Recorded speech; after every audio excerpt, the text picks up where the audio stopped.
अहिंसा विश्व धर्म है। क्या है? आचार्य वर्ग कह रहे हैं आज हम लोग कमजोर क्यों हुए? क्या हुए? आज सुमत जी क्या कह रहे हैं आचार्य भगवान?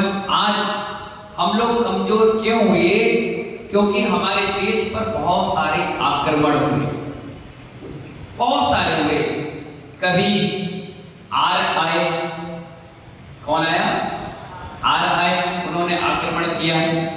कभी शांत मत वाले आए, फिर मूड वाले आए, फिर मुगल आए, फिर फ्रेंच आए, अंग्रेज आए।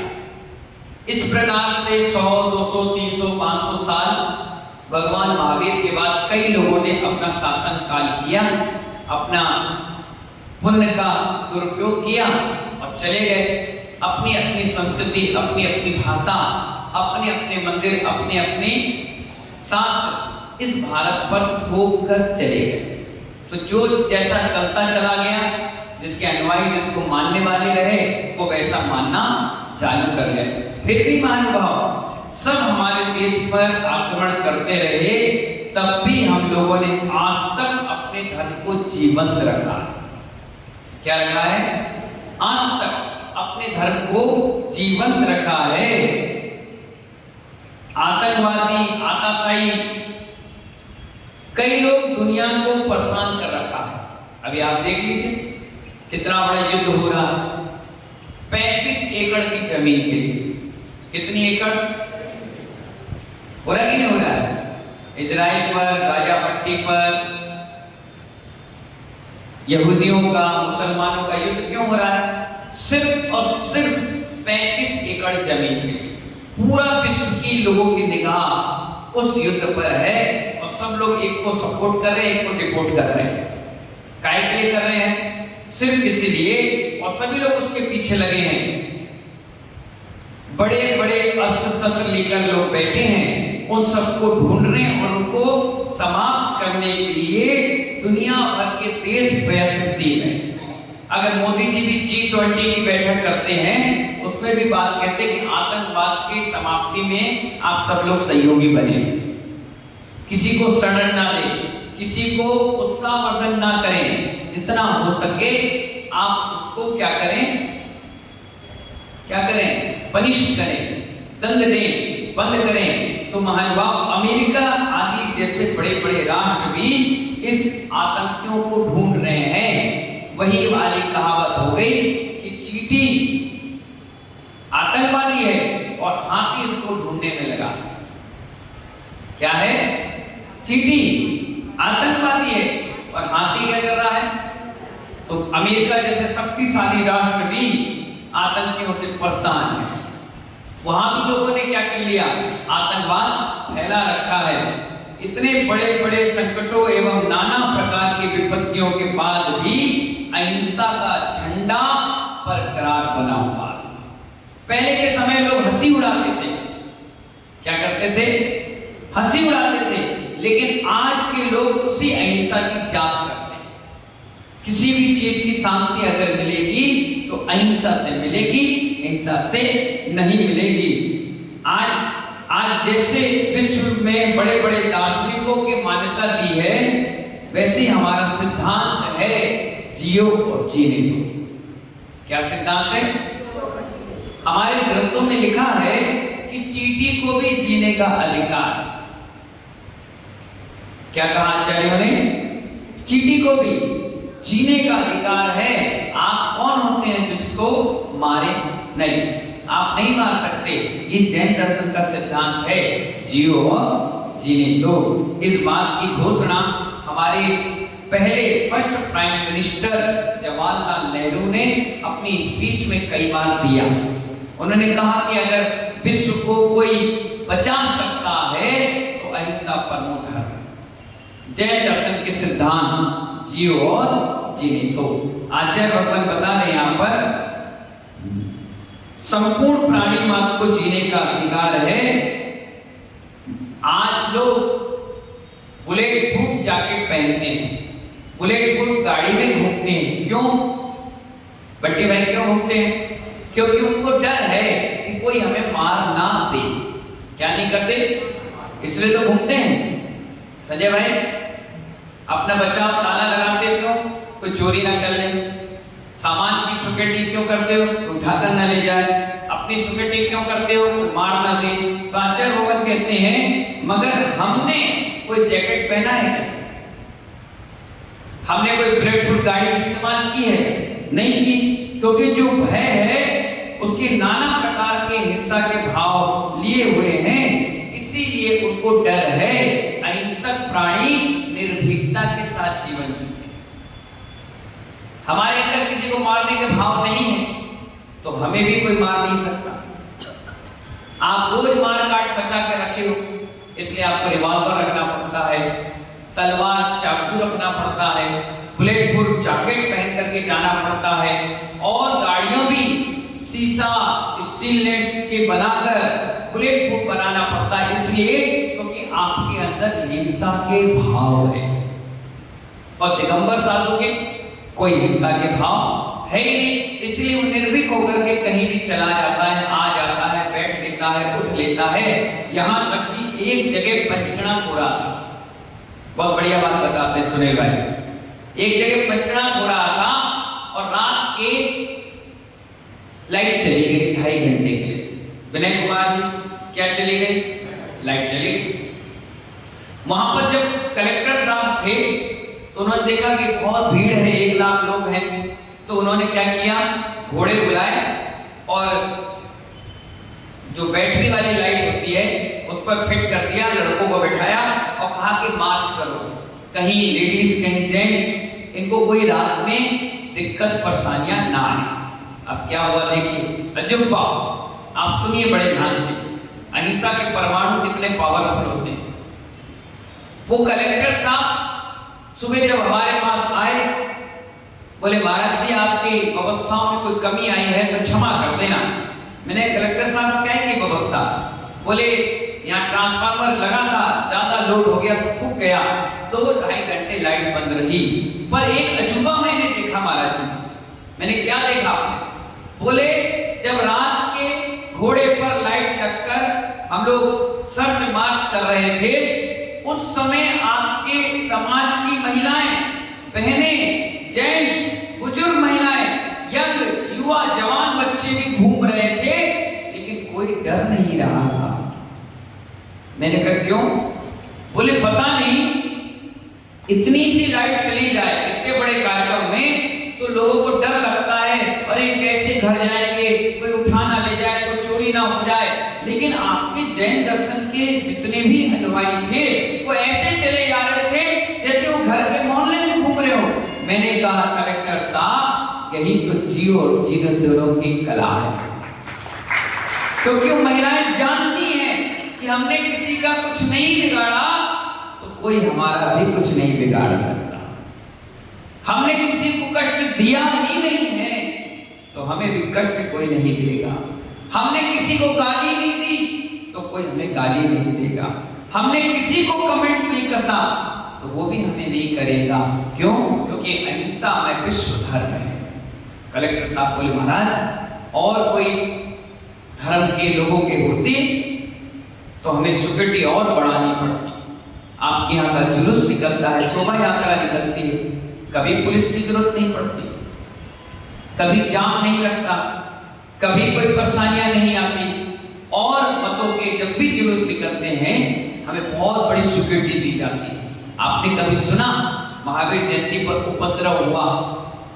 एक आध कोई बेमतलब की बात हो गई तो बात दूसरी। कभी क्षमा वाणी पर एक दूसरे का सर फूट गए, पुलिस आ गई, कोई इस धर्म से उस धर्म में लड़ाई झगड़ा हो गया? कभी नहीं। जैन धर्म अहिंसा परमो धर्म को मानता है। वो अपने आप को भी कष्ट नहीं देता, अपनी आत्मा को भी कष्ट नहीं देता। वो तो कहता है जितना कष्ट देंगे उतना परिणाम खराब होगा। वो उतने ही काम करते हैं जितने परिणाम संभले। परिणाम बिगड़े इतना उपवास त्याग तपस्या भी नहीं करते, उतनी करते हैं जितना उनके परिणाम संभाले जाएं। ठीक है ना?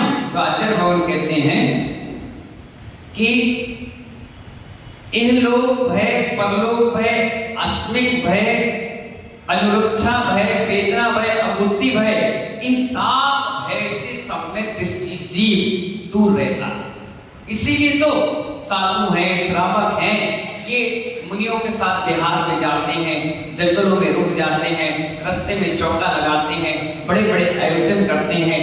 क्यों? क्योंकि इनके अंदर अहिंसा विश्व धर्म है, इनके अंदर कभी भी भय का काम है नहीं। आचार्य कहते हैं किसी भी व्यक्ति के चेहरे पर कोई भय, शांति है।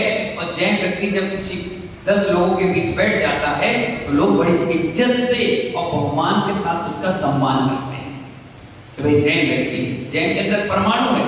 चींटी भी होगी तो महिलाएं उठाकर किनारे रख देंगी, पानी भी गिरा होगा तो हाथ से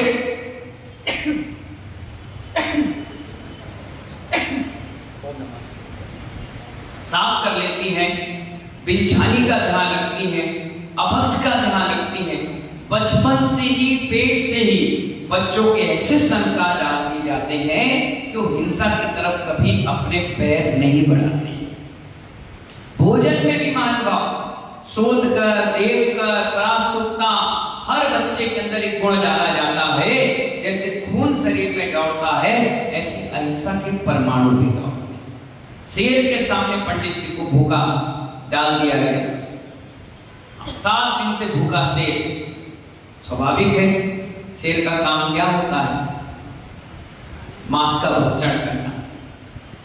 7 दिन से भूखा शेर, और पंडित जी को जाकर उसके सामने फेंक दिया गया। पंडित जी खड़े हो गए और सिर्फ अपने अहिंसा परमाणु से उस शेर को संबोधन करते गए। शेर चुपचाप शांति से, खूंखार जानवर, मांसाहारी जानवर, नुकेले नुकेले अपने नाखून देख रहा, दांत बिल्कुल मजबूती के साथ देख रहा, खुर्रा रहा है, और अहिंसा परमाणु से ऐसे शांत बैठ गया, इतनी शांति से बैठ गया कि जो मांस का भक्षण करता है वो अहिंसा विश्व धर्म के प्रभाव से महानुभाव दूध जलेबी खाकर चला गया। एक शब्द नहीं, पूरा दृश्य लोगों ने देखा। फिर भी राजा ने माना। उन्हें कहा, अरे इसने पता नहीं कौन सी मंत्र विद्या की है, एक काम करो, इसको हाथी के पैर से कुचल दो। अब देखो, आपको कोई ऐसी सजा दे तो आपके परिणाम कैसे होंगे। फिर भी वो विद्वान थे, इन शास्त्रों को, अहिंसा विश्व धर्म को मानने वाले थे।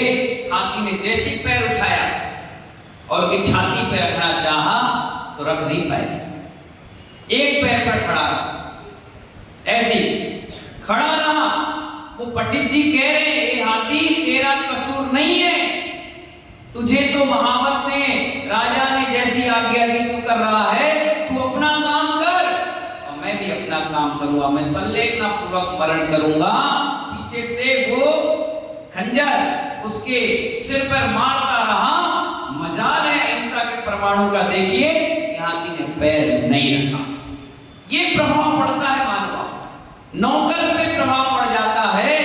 नौकर भी जैनों के यहां काम करता करता आधा जैनी बन जाता है। कोई व्यक्ति आपके यहां एम्प्लॉय है, वो भी जय जिनेन बोलना सीख जाता है, वो भी रात्रि भोजन त्याग कर देता है, पानी में प्राशुद्ध और शुद्ध पीना चालू करता है। अगर कोई नौकर अंडा, मांस, मच्छी का सेवन करता है, वो भी आपके प्रभाव से त्याग कर देता है। कितना बड़ा अहिंसा विश्व धर्म का प्रभाव है। हम लोग भी कई बार कई मकानों पे रुक कर जाते हैं, रास्ते में, स्कूल में रुकते हैं, कई मठ में रुक जाते हैं, रास्ते का सफर है, तो उन लोग भी इतने प्रभावित होते हैं कि पूछते हैं, कोई नियम दे दीजिए महाराज जी, कोई संयम दे दीजिए गुरु जी। हम भी उनको नियम देते हैं, और आप तो नियम तोड़ भी सकते हो, लेकिन वो नहीं तोड़ते, नहीं तोड़ते तो नहीं तोड़ते। इसलिए आचार्य भगवान कह रहे हैं, जैन दर्शन का इतिहास आज पंचम काल में बहुत प्रभावशाली है। इतिहास पंचम काल में लोग प्रभावशाली है इसकी गारंटी नहीं है, लेकिन इतिहास बड़ा प्रभावशाली है। भारतवर्ष का जो पहला संविधान छपा, उसके पहले पृष्ठ पे भगवान महावीर का रंगीन फोटो छापा गया। अब आप सोच लीजिए कितना बड़ा विशाल हमारा अहिंसा विश्व धर्म है कि संविधान जब लिखा गया तो रंगीन फोटो महावीर भगवान का लिखा गया। भीमराव अंबेडकर साहब जब सारे ग्रंथों को पढ़ चुके थे,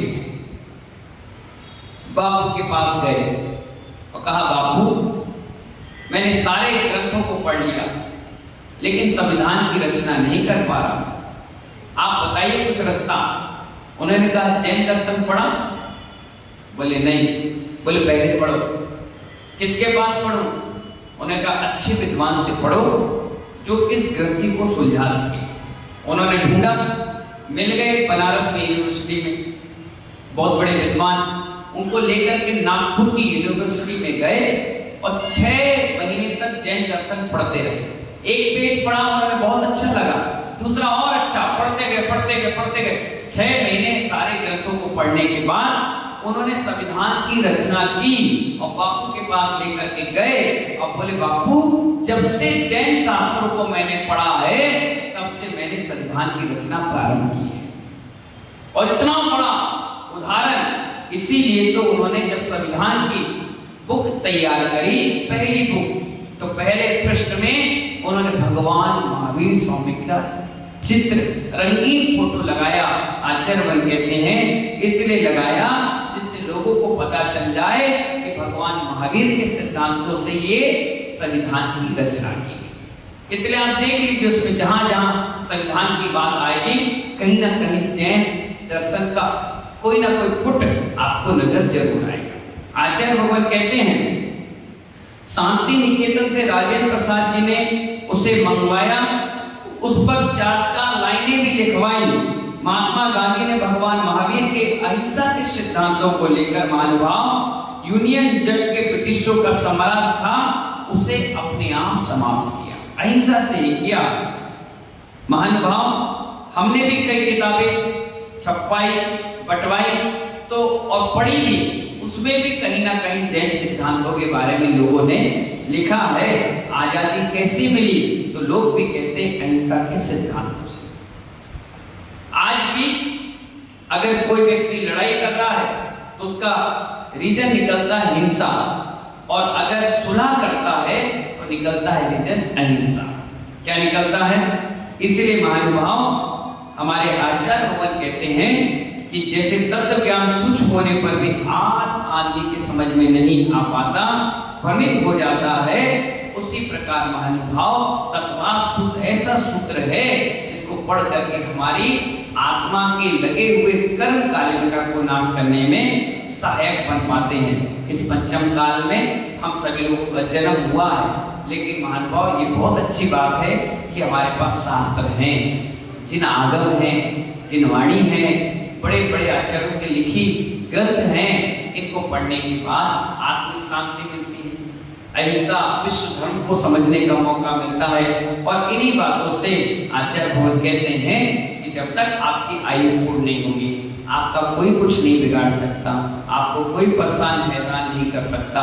इसी अहिंसा विश्व धर्म को धारण करके आप कहीं भी अवरोध धारा में चले जाएं, आपको कभी भी कोई परेशानी नहीं होगी।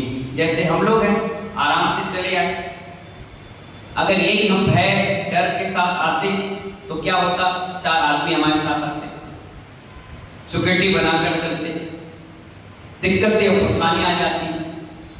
आचार्य कहते नहीं, हमें किसी प्रकार की ये चीजें नहीं चाहिए। अहिंसा विश्व धर्म को अपनाएं और अपनी गाड़ी आगे बढ़ाते चले जाए। इन्हीं मंगल भावनाओं के साथ जय बोलिए आचार्य गुरुवर विराट सगत इमाम धनराज की।